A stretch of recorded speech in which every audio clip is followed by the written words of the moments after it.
नमस्कार विद्यार्थी मित्रांनो, आज आपण आपला 5वा व्हिडिओ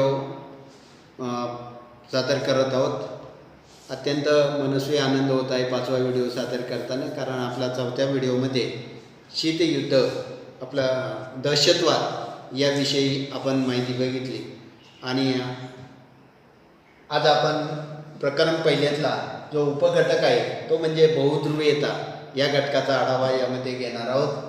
विद्यार्थी मित्रांनो, आपल्याला माहिती जागतिक पातळीवरती युरोप खंडामध्ये पहिलं आणि दुसरं महायुद्ध झालं। दुसऱ्या महायुद्धानंतर द्विध्रुवीय व्यवस्था उदयास आली, म्हणजेच अमेरिका की जी भांडवलशाही विचार प्रणालीवर आधारित होती आणि रशिया जो साम्यवादी विचार प्रणालीवर आधारित होता। अशा प्रकारच्या दोन विचारसरणी निर्माण झाल्या आणि त्यातून जगाची दोन ध्रुवांमध्ये, दोन सत्ता गटांमध्ये विभागणी झालेली आपल्याला इतिहास माहीत आहे। म्हणजे आघाडी आणि युती अशा प्रकारची एक स्पर्धात्मक जगाची विभागणी झालेली आपण बघितलेली आहे। त्यानंतर 1989ला आपल्याला माहिती बर्लिनची भिंत नेस्तनाबूत झाली, जर्मनीचे एकीकरण झालं आणि 1991ला सोव्हिएत युनियनचं सुद्धा विघटन झालं। 15 पैकी 13 स्वतंत्र अशा प्रकारच्या वसाहती ज्या राज्य होते ते स्वतंत्र झाले, हा इतिहास आपण सर्वांना माहीत आहे। त्यामुळे सोव्हिएत युनियनचं विघटन झाल्यामुळे जगामध्ये एकच आणि महासत्ता राहिली, ती म्हणजे अमेरिका। एकच महासत्ता राहिल्यामुळे त्याला जगाची एकध्रुवीय व्यवस्था असं पण म्हटलं जातं, कारण एकच एक ध्रुव शिल्लक राहिला, दुसरा ध्रुव जो सोव्हिएत रशियाच्या विघटनाच्या माध्यमातून निखळून पडला असं आपल्याला म्हणता येईल। त्यामुळे अमेरिका ही एकध्रुव कशी बनत गेली, तर दुसऱ्या महायुद्धानंतर ज्या ज्या देशांचा विकास करायचा होता किंवा ज्या देशांची साम्राज्यवादातून किंवा जुलमी राजवटीतून मुक्तता करायची होती, त्या ठिकाणी आपल्याला माहिती आहे कुवेतला मुक्त करण्यासाठी अशा प्रकारे अमेरिकन सैनिकांनी पुढाकार घेतला आणि त्या ठिकाणी जागतिक पातळीवरती त्या भूमिकेने अमेरिकेला एक मानाचं स्थान मिळवलं गेलं। ही एक बाब। दुसरी एक बाब अशी की अमेरिकेने जे काही हार्ड पॉवर आणि सॉफ्ट पॉवर या माध्यमांच्या द्वारे जागतिक पातळीवरती आपले वर्चस्व निर्माण करण्याचा प्रयत्न केला। विद्यार्थी मित्रांनो, तुम्हाला माहिती आहे हार्ड पॉवर म्हणजे नेमकी काय, तर ज्या ठिकाणी लष्करी बळाचा वापर करण्याची गरज आहे त्या ठिकाणी लष्करी बळाचा वापर करायच्या प्रसंगी मात्र आपणच त्या ठिकाणी आधिपत्य गाजवायचे, अशा प्रकारची भूमिका म्हणजे हार्ड पॉवर। किंवा सॉफ्ट पॉवर कशाला म्हणता येईल की त्या ठिकाणी गरज असेल तर आर्थिक मदत देऊ करणे आणि आपल्या गटामध्ये ओढून घेणे। सांस्कृतिक, सामाजिक अशा प्रकारचे मूल्ये किंवा विचार त्या देशांवरती रुजवणे आणि ते देश आपल्या गटामध्ये ओढून घेणे, अशा प्रकारची भूमिका म्हणजे सॉफ्ट पॉवर। या दोन्ही पॉवरचा वापर करून अमेरिकेने जगामध्ये एक आपलं मानाचं स्थान निर्माण केलं आणि म्हणून अमेरिका एकच अशी महासत्ता बनली, तिला एकध्रुवीय जग असं म्हटलं गेलं। परंतु हे एकध्रुवीय जग फार काळ टिकून राहिले, तर त्यानंतर वेगवेगळे समूह पुढे आले, त्यामध्ये युरोपियन युनियन। विद्यार्थी मित्रांनो, आपल्याला माहिती युरोप हा पहिल्या आणि दुसऱ्या महायुद्धामध्ये जागतिक राजकारणाचा केंद्रबिंदू होता, परंतु शीतयुद्धानंतर मात्र युरोप खंड हा बाजूला झाला आणि युरोप खंडाचीच विभागणी झाली। पूर्व युरोप हा साम्यवादी विचारसरणीवर आधारित सोव्हिएत रशियाच्या नेतृत्वाखाली गेला किंवा आघाडीमध्ये आला, तर पश्चिम युरोप हा भांडवलशाही विचारसरणीवर आधारित अमेरिकेच्या नेतृत्वाखाली आला।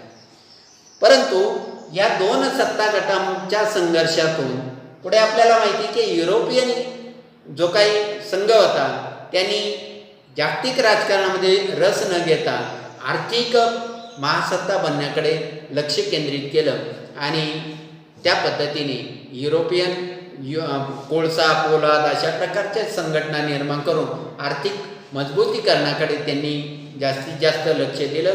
याचबरोबर आपल्याला हे पण माहिती आहे सोव्हिएत युनियनचं विघटन झालं आणि पूर्व युरोपातील सर्व देश ज्यांनी साम्यवादी सोडला आणि लोकशाहीकडे आले अशा प्रकारचे देश असतील।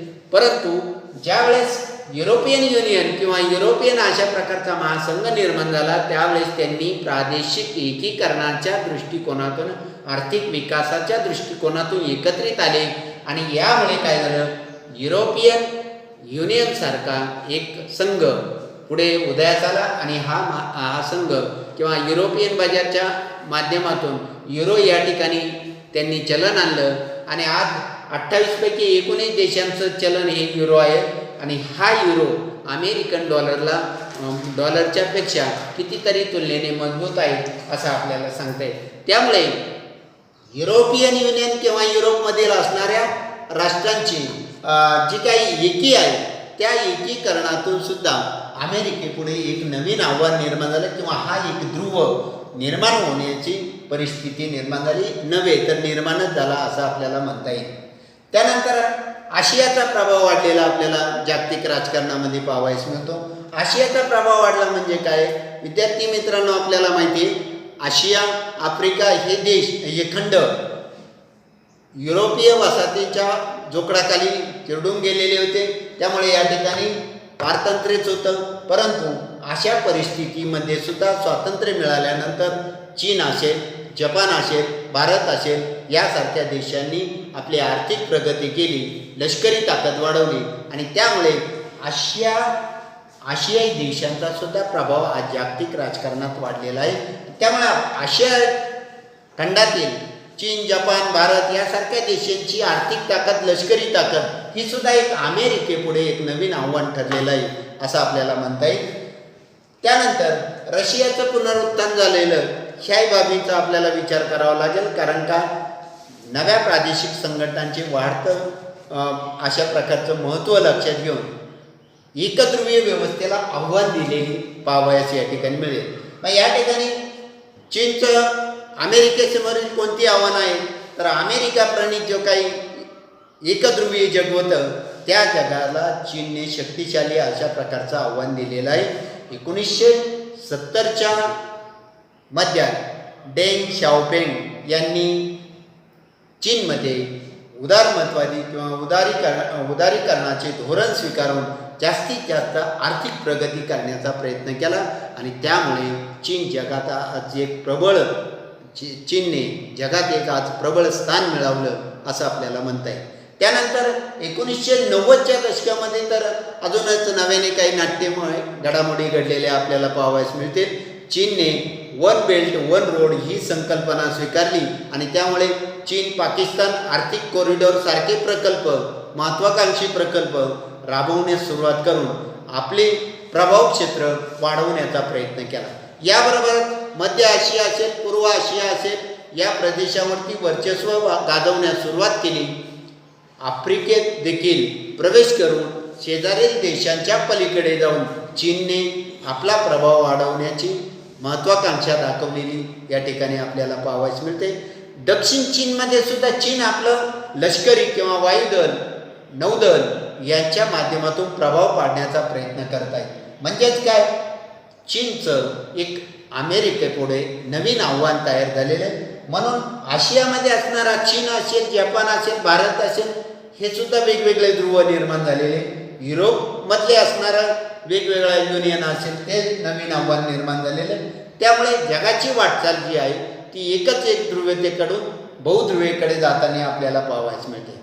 जसं चीनने आपली लष्करी तांत्रिक ताकद वाढवली आणि बाजारपेठेमध्ये सुद्धा आज जागतिक लेवलवरती चीनने जगाची बाजारपेठ काबीज केलेली आपल्याला पाहावयास मिळते.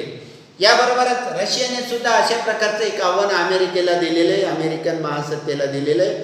रशियाने तेल आणि वायू निर्मितीच्या क्षेत्रामध्ये मोठी प्रगती केलेली आहे हे आपल्याला माहीत आहे आणि रशिया ऊर्जा स्रोताची महासत्ता म्हणून उदयास आलेली आहे. त्यामुळे अलीकडच्या काळात तेथे आर्थिक स्थैर्यामुळे राष्ट्रनिष्ठा जागृत होऊन लष्कराचं प्रभाव वाढलेला दिसतो. म्हणजे रशियाने सुद्धा लष्करी ताकद वाढवण्याचा प्रयत्न त्या ठिकाणी जोमाने केलेला आहे आणि जेवढी लष्करी ताकद दुसऱ्या देशांची जास्त तेवढे एका देशाला डोकेदुखी ठरते. म्हणून रशियाकडे लष्करी ताकद वाढली, चीनकडे वाढली, जपानकडे वाढली.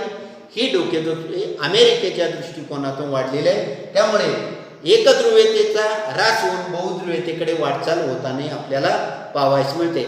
याबरोबरच रशिया हा शांघाय कोऑपरेशन ऑर्गनायझेशन संस्थापक सदस्य आहे आणि त्यामुळे मध्य आणि पूर्व युरोपात रशियाने बऱ्यापैकी आपलं प्रभाव गाजवण्याचा प्रयत्न केलेला आहे. विद्यार्थी मित्रांनो, आपल्याला माहिती आहे की 1991 नंतर पूर्व युरोपातील अनेक देश हे संघर्ष करून पुन्हा साम्यवादी राज्य व्यवस्थेला विरोध करून लोकशाहीकडे झुकले, परंतु पुन्हा शांघाय कोऑपरेशन संघटनेच्या माध्यमातून मध्य आणि पूर्व युरोपमध्ये रशियाने प्रभाव निर्माण केलेला आपल्याला पाहावयास मिळतो. त्या ठिकाणी अमेरिकेचा प्रभाव पुन्हा कमी झालेला दिसतो.